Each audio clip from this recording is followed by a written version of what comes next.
So when Clark Griswold in National Lampoon's Christmas Story talks about the non-nutritive food coating substance that they put on Corn Flakes so that they don't ever get soggy in your milk. Is that a real thing? That's proprietary information.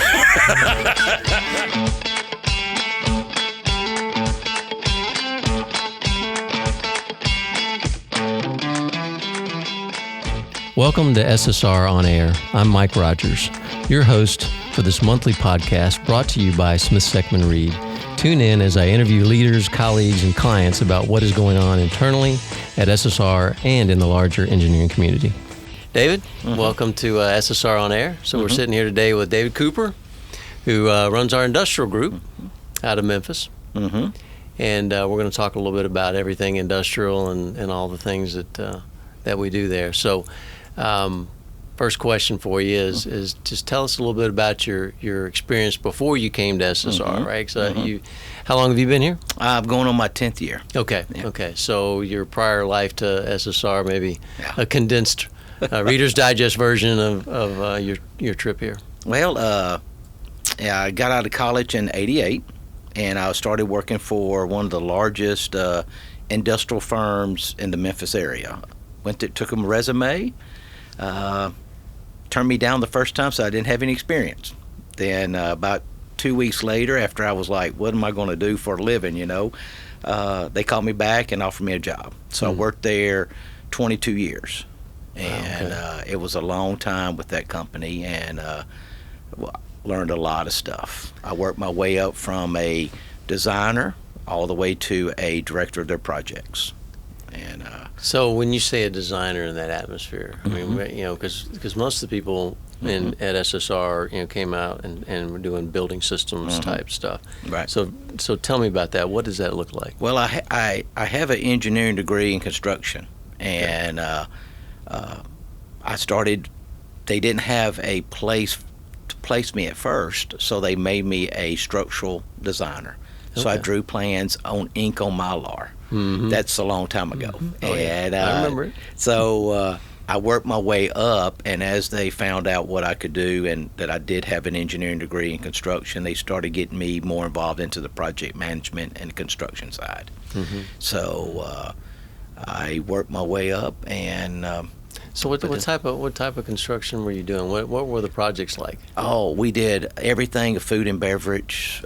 We did Cargill was one of our biggest clients. ConAgra was a big client of ours. A lot of edible oils, ethanol, the big ethanol boom. We were doing biodiesel, bioethanol, and all over the United States. Sugar plants, paper, pulp and paper, we did it all. We were up to like 750 people in the Memphis office, had 2 office buildings at the peak. We had at one time $1 billion worth of work on the books. So designing the process plants all over the country for the most part. Yep. Everything that we do now in my group, we did there, but with just 10 times that. Oh, okay. Yep. That's all we did was no commercial. We did all industrial. Okay. And it was heavy industrial, no warehouses. So, some people look at warehouses as being industrial, and in some aspects it is. But when we say industrial in my group, it's the heavy industrial, the process plants. That's what we call industrial. So what makes that up? I mean, when you say it's a heavy industrial, what's inside the box? I mean, my background in industrial work was working for an AE firm where they designed this box essentially, but all the money was inside, and it was the process and the pieces that made it up. Now I was in automotive, so we were doing automotive assembly type processes. So what is it that you were working on and are working on? Okay. What's the difference? It's we work on both sides of it. More, I would call that more manufacturing, what you're talking about, with a lot of conveyors, shrink wrappers, cartoners, and so forth, where you package the product. The process side is all the pieces that it takes to make the finished product, which the distribution center will take care of that. So in the process side, you have all of your vessels, all your heat exchangers, all your deodorizers, the pieces that actually take the raw product. And for example, when I ate edible oil, one of the most common things that you'll be surprised, but they'll say, you're taking oil, they're thinking, refined oil to make gasoline, and you're making edible oil. No. We're taking oil from canola seeds, from sunflower seeds, that type of stuff, and refining it into an edible oil, which we send it through a certain process. So sometimes people try to say, okay, wait a minute, oil is oil. No, it's not. It's two different things. But that's what we do. My guys do. They enhance the process, and we expand the plants to make more of the product to send to the distribution so they can get to market and manufacture them.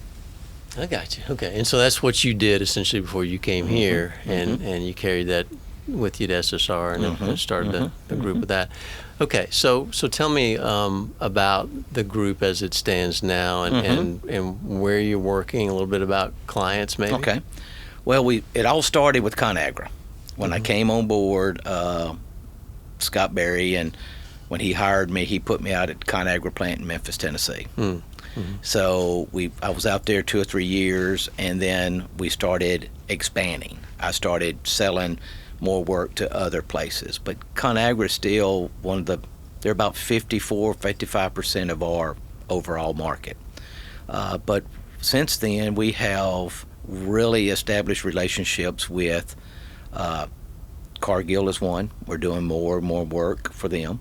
Buckman Laboratories is really giving us a lot of work. They are really liking what we're doing for them. And it's all based on our model. Our motto is that we will either do some of the work or we'll do all of the work. And our niche is that all of my project managers are trained in taking a project from an FEL 1 stage, which is front-end engineering, to completion to where you send it to the investment committee to get approved. They're all trained in that stage gate process, and all of the industrial clients that we have uses that. And being trained in that, we talk their lingo. I got you. And but we are in food and beverage, we're in chemical plants, we're in dog food plants. You may not, but we're doing several dog food plants for Gray Construction and Hills Dog Food. We're touching into more and more grain, which is the Cargill. They do a lot of sweeteners, ice cream sweeteners, fructose. They do that, and we've got expertise in there. I brought a couple of guys from where I used to work with. We used to do a lot of that work, so that expertise is coming with me. We can do ethanol. We have guys that are very experienced in ethanol. A lot of these guys I've known them for 30 years. They've come with me. We got some new ones that we're training up. As far as the chemical engineers and stuff that we have on staff, we're training up. They're young, just out of college, so we're training them up. So that's what I was going to ask you. So it sounds like there's a lot of chemical stuff going on, a lot of chemistry. Yep. How we converting this stuff. So the people that we have doing this work, are they chemical engineers? Are they industrial engineers? Are they a mix? Are they just background of being in industrial plants? Or how much do we have to know about the process, I guess is what I'm asking. A little of both, a little of all of that, really. Okay. The guys that are, when we have a process modification, taking a client's process and modifying or enhancing it, I normally assign it to a chemical engineer because there's a lot of chemistry with that. Just like cooking, you got to mix so many chemicals together as far as a recipe, and they call them recipes, to get to the end product, to where you make this certain type of chemical. But as far as some of the guys, they're mechanical engineers, and they size equipment, pumps, heat exchanger, tanks. So they're everybody kind of just shares in the workload. But normally I have chemical engineers, we got mechanical engineers, we got electrical, you call them process, but they're more process industrial engineers. So it's just we can do everything that a owner needs us to do, especially now that we are starting to work pretty well with Williams Group. Because on the other side, working with the MEP side, mm-hmm. And they support a lot of what you're doing, right? That's right, buddy. Yeah, and some of those guys have to also kind of switch gears mm-hmm. from commercial work or healthcare mm-hmm. work or sports work into mm-hmm. the industrial world, which is a lot more line voltage type things, and it's a different mindset. It's a different mindset. Yep, yeah, it is. Yeah. Yep. But we've had some of that, I guess, in the past too, because of the civil environmental work mm-hmm. that we've done. Mm-hmm. Those people that have worked on that work mm-hmm. can more easily probably transfer over mm-hmm. to your industrial side, right? No, we're right now we're working really, really tight with, or close is a better word, close with Andrew's group, trying to get them into more of the industrial wastewater treatment design. Mm-hmm. And trying Andrew to, Johnson, yeah. Yeah, mm-hmm. trying to spread it out from just a municipality to industrial. And we've got several opportunities with ConAgra mm-hmm. that hopefully it will be 3 successful projects come July or August that we kick them off. Yeah, well, because there's a lot of wastewater treatment that goes mm-hmm. on with those plants, and, mm-hmm. and have we been involved in that to some degree? We have been involved with helping them Okay. look at certain things, and for example, in California on their tomatoes, that's where a lot of their Rotel tomatoes are made. mm-hmm. Tomatoes are got a lot of acidity to them, so the city will limit you on how much you can dump into the waste stream. Mm-hmm. We are helping them now trying to evaluate that, and hopefully they'll release us to do some pre-engineering here come June 1, and Williams Group, I've set up meetings with Williams Group and the plant manager out there to kind of help facilitate that. So hopefully we we'll would theoretically pre-treat that, or come up with the criteria to pre-treat it before mm-hmm. they dump it? That come up with criteria to pre-treat it to reduce the amount of acidity in it before it goes into the waste stream. Yeah. So so you got some interesting materials you have to deal with there mm-hmm. too, and you guys deal with different types of material all the time, I mm-hmm. guess. And that.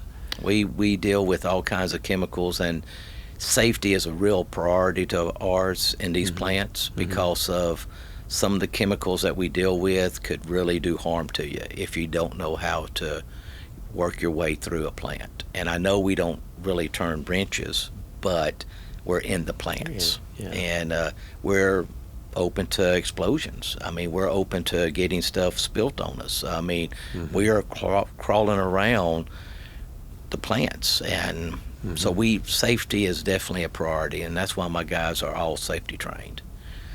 We go through a course called TVTC training, and then we do a site-specific training at the owner's site. Because they'll have their own criteria. That's right. They're working That's through right, too. and we adhere to the most critical one. And we have some people that are permanently in these facilities. Mm-hmm.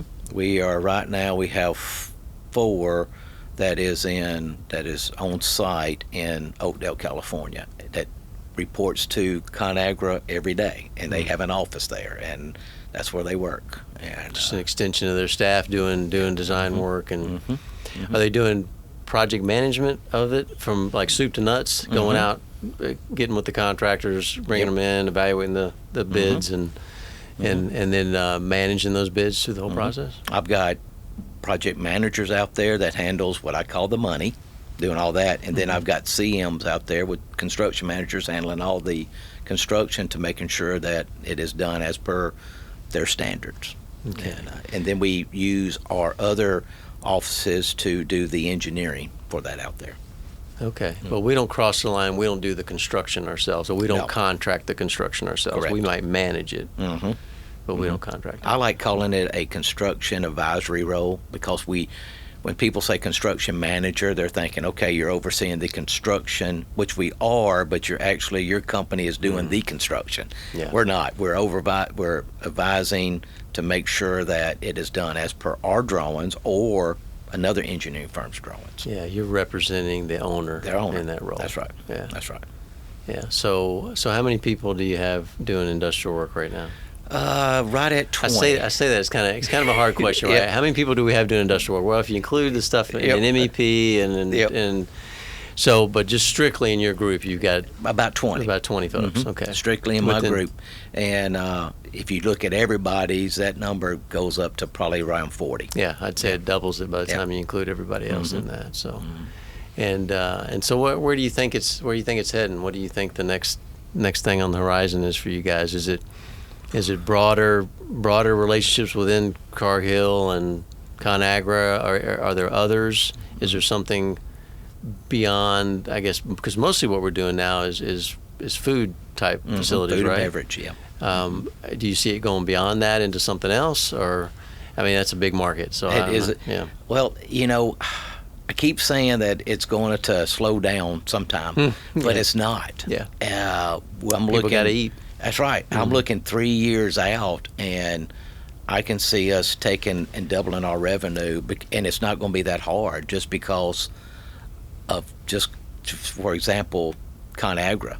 They got 51 plants, and we just got told that we're going to be in 4 more of them, so that makes about 22 plants. So that's just not amazing. Quite halfway there. Yeah, right. Right. And then you got Buckman that is now giving us more and more work. And I mean, just really, we have established such a great relationship.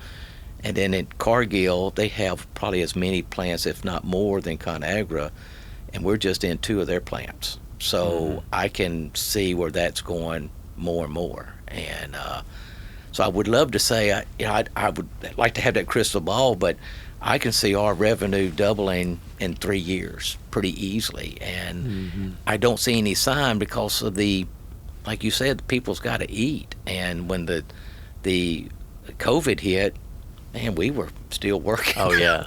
I was still hiring during that time. So it's like, it just keeps coming. And so I guess one of the things I see is trying to find more people. That was going to be my next thing, right? So where do we find the people? And then what does that path look like? I mean, how do we attract folks right out of college to come? Because that's really who we need. We need people to train up. It's an apprenticeship just like anything else in our industry. And so how do you see that? What are you looking for? And then what does their path look like? Well, to be honest, when we first started seeing this uptick, I was looking for more experienced people. Those are hard to find. Sure. So I backed up and regrouped and talking with human resources, kind of talking to other people also about how they're doing theirs. I found that we're going to have to grow them. We're going to have to grow them, so to speak. We're going to have to bring them in here, train them up, and then make them want to stay with us. And that's what I'm doing now. I've got several young people coming out of college that we're working with now, and we're actually training them. And we're starting them from the very beginning. We're putting them out in the field. We're letting them see how things are put together. And they may not be doing a lot of engineering in their field, but they're learning the business from the ground up. And that seems to be working. Everybody, if they're being honest with me and talking to me, they're really enjoying what they're doing and knowing that they are a part of this organization. And they all like it too, that if they're not in the field, they're working remotely. And they are, what is they called, the Generation Z or X or whatever. They really want to work from home. And that is a selling point that we do and we allow. So if they're traveling, I don't care if you leave from your house and go to the airport as long as you get to the job site. So but that's what I've had to do because I couldn't find seasoned people. I'm having to use the ones I've got and use them to train them up, the young guys. And that's what I'm looking for now, is somewhere in that 0 to 5 year experience instead of having the 10 to 15 years. Sure. Yep. And so, and I think that's a great way to start. I mean, I think being out in the field, whether it's you're doing design and you're going out and watching your stuff get built, or if you're actually in the field, you learn a lot of things, not necessarily by osmosis, but you do pick up a lot of things just by being there that you never really understood how you learned it. You just did, right? So what does their career path look like? I mean, if they're out in the field doing that early work, and how do they progress along those lines over the next 5 or 10 years? What does that look like to them? Well, what I've kind of set up, and it's not cast in stone because everything is always moving, but what I've set up is that the younger guys will spend about 3 months in the field doing their stuff. then I will bring them in and let them work 6 months or so in the office to do more design. And then whatever job I put them on, I try to make sure they get to see it again in the field. Mm-hmm. And I think that repetitious of going out in the field, coming in, will give them more of a clearer understanding. And then eventually they will be in the offices, if they choose to be in the office doing design and trying to make sure they get all their credits needed and everything to get their PEs if they don't have the PE. Mm-hmm. And try to, if they don't want to get the PE, then talk to them about where they want to go. Because so many of our degrees and what we do, you can go into multiple fingers. Mm-hmm. and see if you want to be a mechanical guy, if you want to be an industrial guy, a chemical guy, project manager, construction manager. Yeah. So we have that whole gamut of opportunities. Mm-hmm. That sounds interesting. You know, I think back on the times when I first started doing design work and things, mm-hmm. and the lessons that you don't forget is when you mm-hmm. when you design it, and then you have to go out in the field and look at your mistakes. That's right. That's right. And watch them build it, and have somebody mm-hmm. with gray hair look at you and go, "Why'd you design it that way?" Right? And we do that, and I've tried to instill in my guys that, guys, you're going to make a mistake. Mm-hmm. Don't try to hide your mistake. Mm-hmm. Own up to it, and we'll fix it. Yeah. And that seems to be working pretty good, that they can come to me and talk to me about a mistake, mm-hmm. or talk to me about a situation they see. So I'm trying to make sure they understand that I know you're going to make a mistake. I make mistakes. So I'm not going to beat you up. We just got to fix it. Don't hide it. And then at the end, we go, uh-oh. You know, one of the biggest things that I got to get these young guys to do is tell an owner if you're not going to have something before the due date. Don't wait till the day it's due and go, oh, by the way, we're not going to have these drawings till a week later. Right. Tell them up front, and you'll find that the owner will go, okay, thanks for the notice. I can work with that, you know. Mm-hmm. No, they don't want to do that because they're scared, but they're young. Mm-hmm. And when you get a 25-year-old guy right out of college, he's not going to want to make any ripples. He's going to be scared to tell the owner, hey, no, I won't have it done, you know. Yeah, learning some humility along the way is always mm-hmm. the kind of the fun part about the job, that you mm-hmm. look back on and go, okay, yeah, I really kind of... And you know, I've had two of my guys tell me that they never thought a organization like SSR existed, that we're so willing to help someone learn, and we know that mistakes are going to be made, mm-hmm. and that they feel like they can come to anybody. And I tell them, you don't have to come to me. If you feel better going to John Ross or to another project manager or whatever, go to them. Just let us know what the deal is. And when I talk to everybody, I tell them, I give them best name. Here's my human resource partner. Call her if you don't want to talk to me. I mean, I'm an open book. And but they just didn't realize. I mean, everybody that I've got just didn't realize about how SSR is. I mean, and once you learn, and I use this term all the time with John, once you drink the Kool-Aid, you're here, man. You're just here. If you understand and realize what we're offering a person, you're here. And I truly believe that. Oh, I do too. I agree with you. So what are you most excited about going forward? Where do you get up in the morning and get that jolt of Java from? Oh, man. I don't know what I'm not excited about. Number one, thank the good Lord that he let me get up. Number two is I really enjoy what I do. My dad told me many, many years ago, if you enjoy what you're doing, you'll never work a day in your life. Mm-hmm. So I really enjoy what I'm doing. I really enjoy being around the people. Yeah. Do I have challenges every day? Heck yeah. But I enjoy what I do.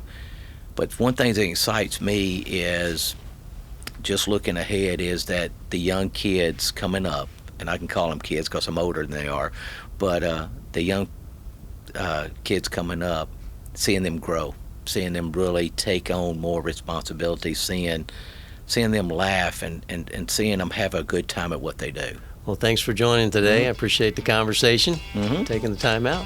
Thanks for having me. Thanks for joining us for this episode of SSR On Air. We hope you enjoyed it. Be sure to like and subscribe wherever you get your podcast. You can also connect with us on social media. Links to everything can be found in the show's notes. Take care, everyone. See you next time.